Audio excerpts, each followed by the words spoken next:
All right, I gave SnookerB some chances. This is round 3. She says again, Murby, with those darn statutes. I know they don't say what you want them to say, do they?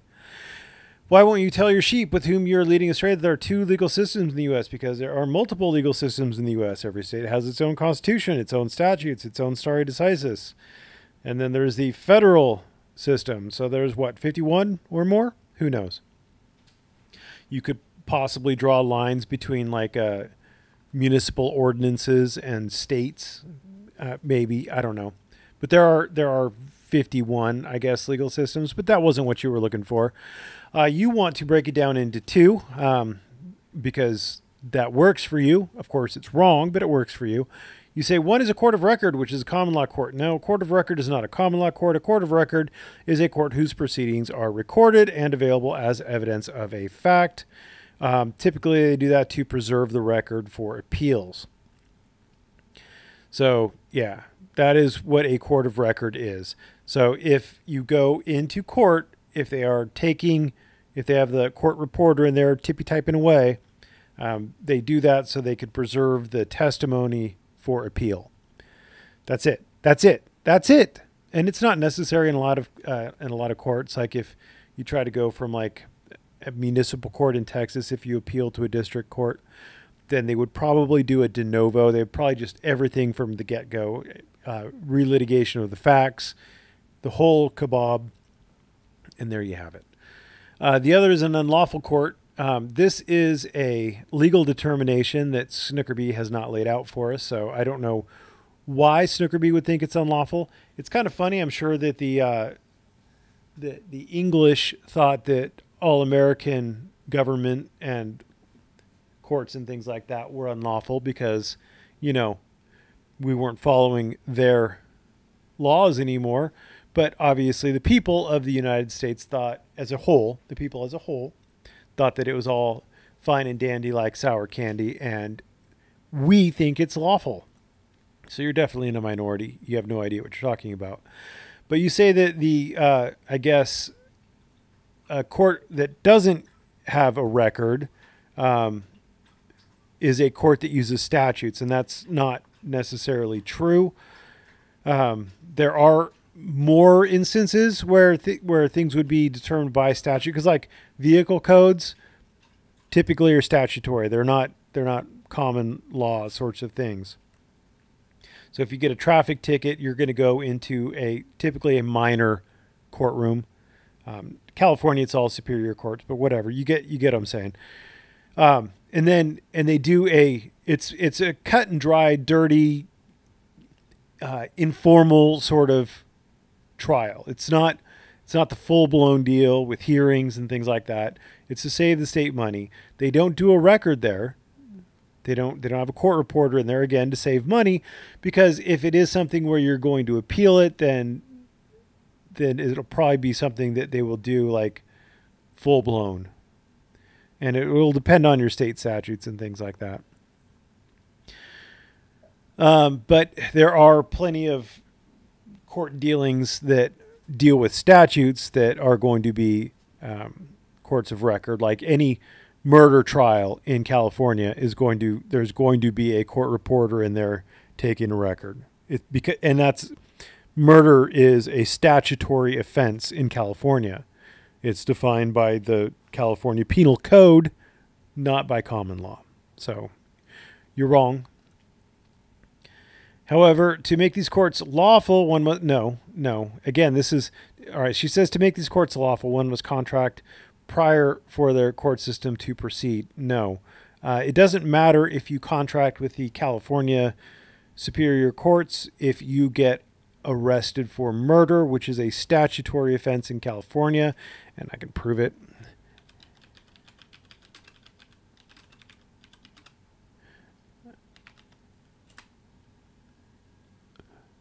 I want to go Leginfo.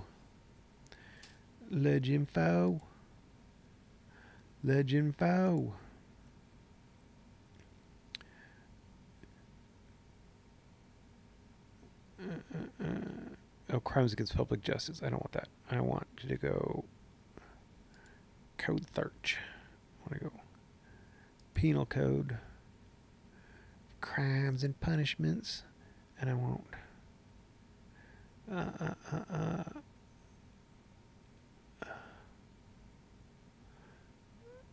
Crimes against person. Here we go. 187. That's what I was looking for. Why was it so hard to find? This is a statute. This is not common law. So if you are arrested, you will be tried under a statute by the terms of the statute in a court of record. So I'm sorry, Snooker, but you're incorrect. Nisi Prius Courts, Department of Justice acknowledges it too. Nisi Prius Courts is something that only sovereign citizens talk about. A nisi prius court is a historical term in English law. Yeah.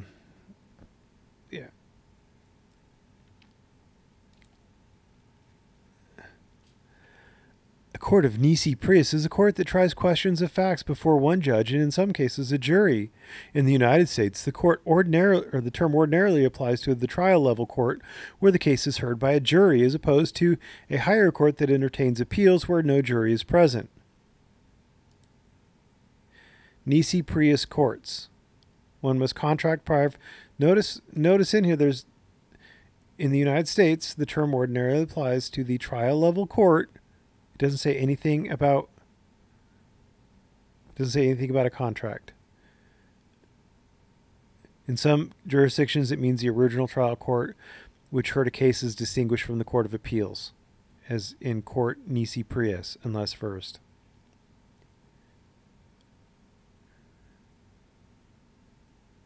In English legal history, a direction that a case be brought up to Westminster for trial before a single judge and jury.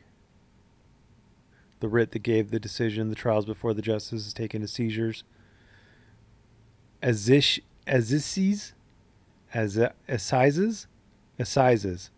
That's a new one. And then in the U.S., it's a court where civil actions are tried by a single judge. Okay. I don't know what we're talking about here. I don't know why nisi prius courts and why the weird all capitalization thing is strange. Department of Justice acknowledges it too. Oh, it does. And then she gives a definition of common law that the Department of Justice uses. The legal system that originated in England and is now in use in the United States. It is based on court decisions rather than statutes passed by the legislature. Yeah, we call it stare decisis. Of course, you will have to deal with Erie Railroad v. Tompkins, which says there is no federal general common law. There are still some states that use common law for most of their things. Like they won't have a statutory definition of like murder. They just use the common law understanding of it. But that doesn't mean there is a separate court for it. So again, I don't know where we're going with this. I think it was Virginia. Is it Virginia that uses mostly common law? There's a couple that do. Anyway. So the Department of Justice would be federal because it's the Federal Department of Justice. It's the U.S. office, or the offices of the United States attorneys. These are the guys who bring federal cases, and these are just common definitions for things. It's a definition. It's like citing Black's Law Dictionary. It doesn't get you very far. So I say that Snooker is wrong, obviously, because Snooker is wrong. And then Snooker narrows it down to me saying the Department of Justice is wrong. And no, that's just a dictionary. It's the definition of common law. Yes, I understand it's the definition of common law, but that doesn't make it the other legal system. Notice the definition didn't say it's another legal system. It's a legal system that originated in England and is now in use in the United States. It's still used. It's still used. Everywhere that there isn't a statute to cover it, the courts will rely on common law. The analysis goes, if the Constitution covers it, use the Constitution. If the Constitution doesn't cover it, then you go to the statute. If the statute covers it, then you use the statute. If the statute doesn't cover it, then you got to go to common law. Just general, what have the courts done in the past? They're looking at past decisions of the court. That's all they're doing. It's not another legal system. It's just a step in the rung. Even though there is no general federal common law, they still use federal common law for the kind of like the procedural sorts of things, not the substantive sorts of things, but the procedural sorts of things. So definitions aren't arguments, and she's still wrong, and she is still wrong. Here's your statute, Murby boy. Gotta love that 22.2. Okay. All right. This is 22.2. This is her link. 22-22.2. 22-22.2. We're going to read it because she didn't. The common law of England, so far as it is not repugnant to or inconsistent with the Constitution of the United States or the Constitution or laws of the state, is the rule of decision in all the courts of the state. So where a statute doesn't address it, or a constitution doesn't address it, then the courts will rely on common law. The same court. So if you read this in context, because this is the definition and sources of law, law is a solemn expression of the will of the supreme power of the state. That means, if you substitute this part in here, law is the solemn expression of the Constitution and the statutes of the state. Because see, the will of the supreme power, the will of the supreme power, you can substitute them out. So law is a solemn expression of the Constitution and the statutes of the state.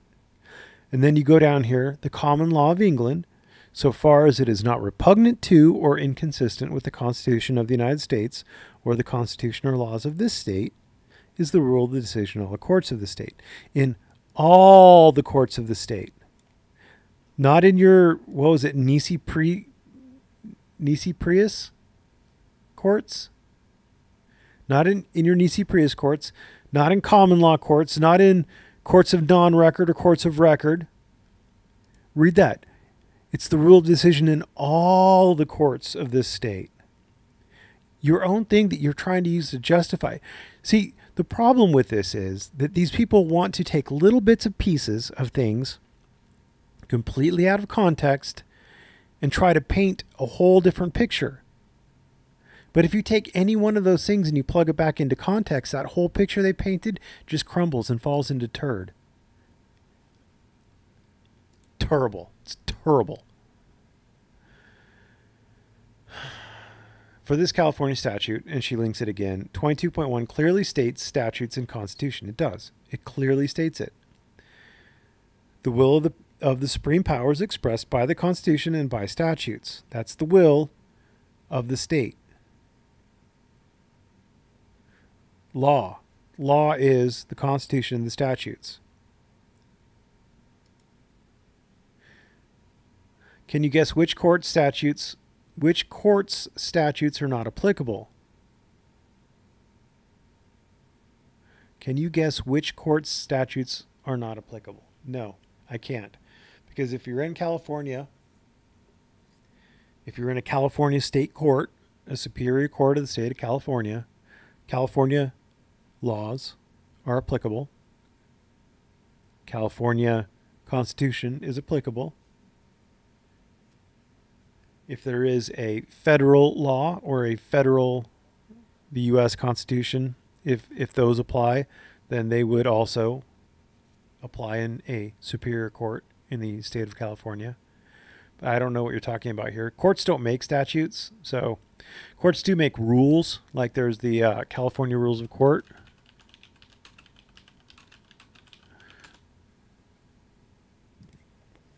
California Rules of Court. They make a lot of rules. They make a lot of rules. So we'll go to, what's a big one? A big one, 572, 600. Here we go. Trial court rules. These are all rules, just rules. Every one of these is a link to a new rule that the courts of California have made. But these are rules. These aren't statutes. So I don't know what you're doing. And so California makes these rules, and again, it's that whole hierarchy thing. So the California Constitution in California, obviously the U.S. Constitution, but then the California Constitution, then the California statutes, and then the California rules of court, and then the local rules of court.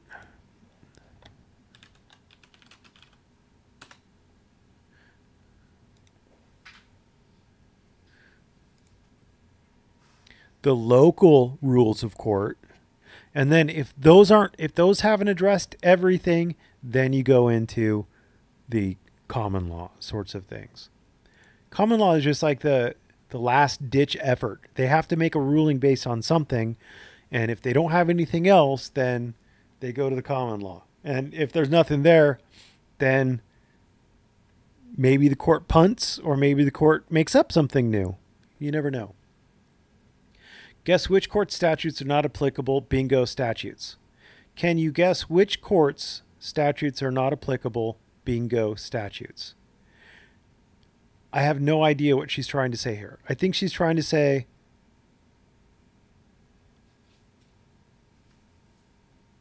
I have no idea what she's. I literally have no idea. Counterclaim the courts assess and make them prove jurisdiction according to a court of record, which is common law. No, it doesn't work that way. The courts don't have to prove jurisdiction. There's nothing that says the court has to prove jurisdiction. The court has to have jurisdiction, but they don't have to prove it. They have to have it. They don't have to prove it. So I don't know what you're doing with that. I believe James Freeman had the Mark Stevens gish gallop of cases that he tried to present to challenge the jurisdiction of the County of Dallas criminal court over his harassment charge. And that didn't work.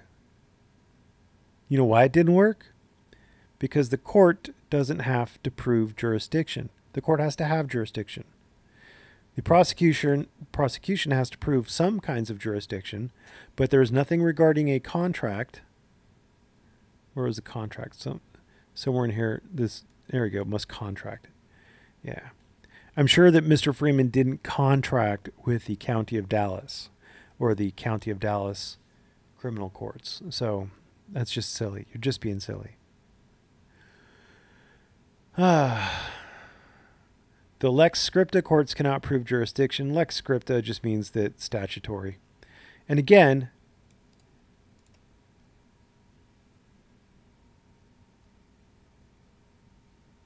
where is it? Let's just take out that. Lex scripta. Lex scripta just means written or statutory law. But again,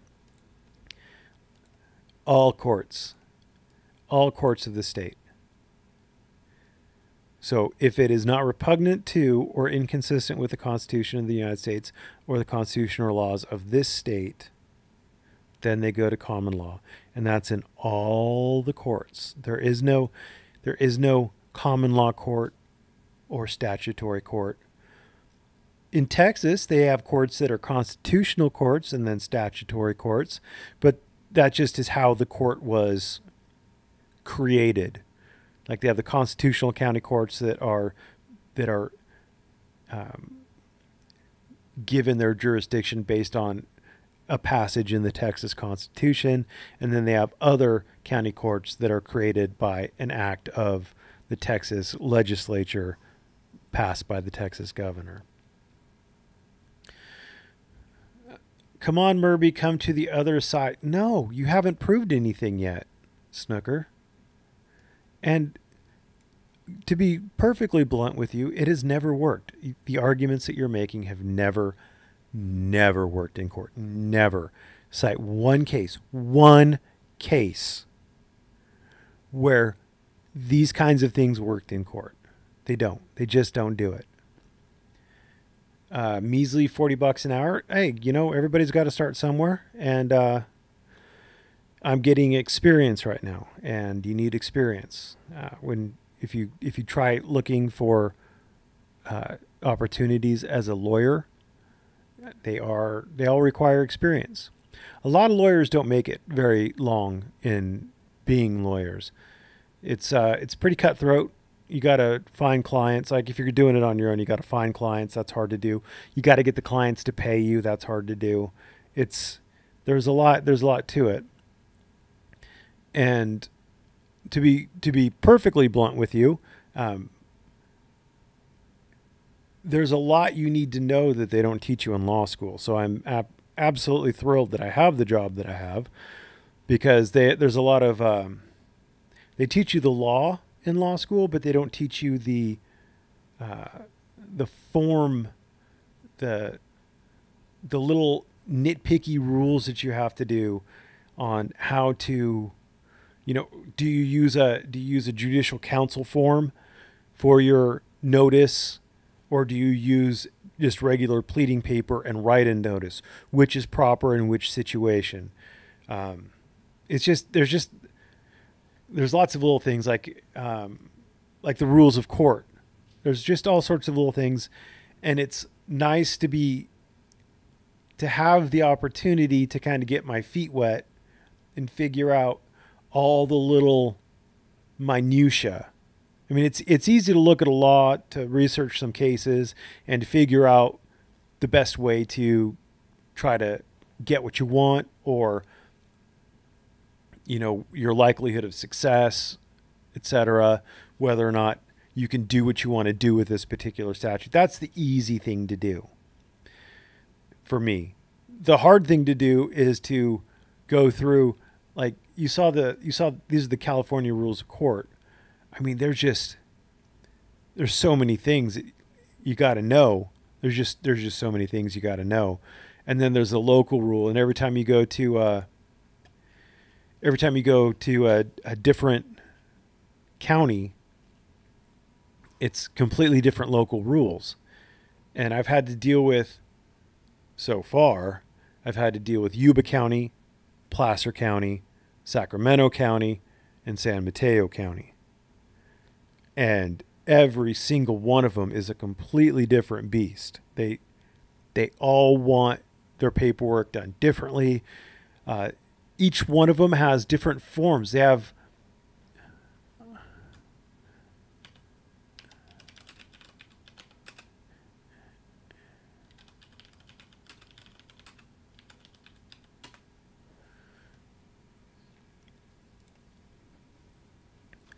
this is just the Placer County forms.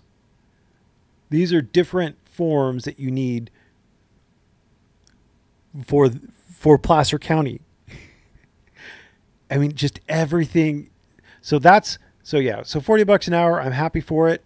And $40 an hour isn't bad where I come from, so I'm not terribly upset with it. And remember, I'm just starting this. I'm just starting. I've been a lawyer now since February. I've been employed as a lawyer since May. So, and it's actually a little better than this, but I won't get into minutia. And that's chump change. I don't think so. I've seen. I know what these auditors tend to make.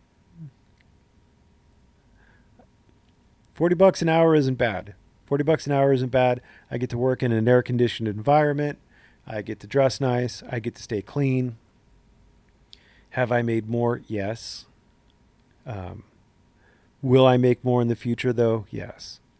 And that might make me a chump, sure. But honest to God, I'm doing what I love. I am thankful for the opportunity to practice law. For a long time I didn't want to, and I'm thankful to the auditing community for reminding me, or for actually giving me, because I went to law school just because I didn't really know what else to do, and a buddy of mine went to law school, and I scored really well on the LSAT. That's why I went to law school. I didn't have a love for the law, but this community, not sovereign citizens, but the First Amendment auditing community, is really, I like you guys. And I hope I'm helping. Anyway, thanks for watching. Have a great day.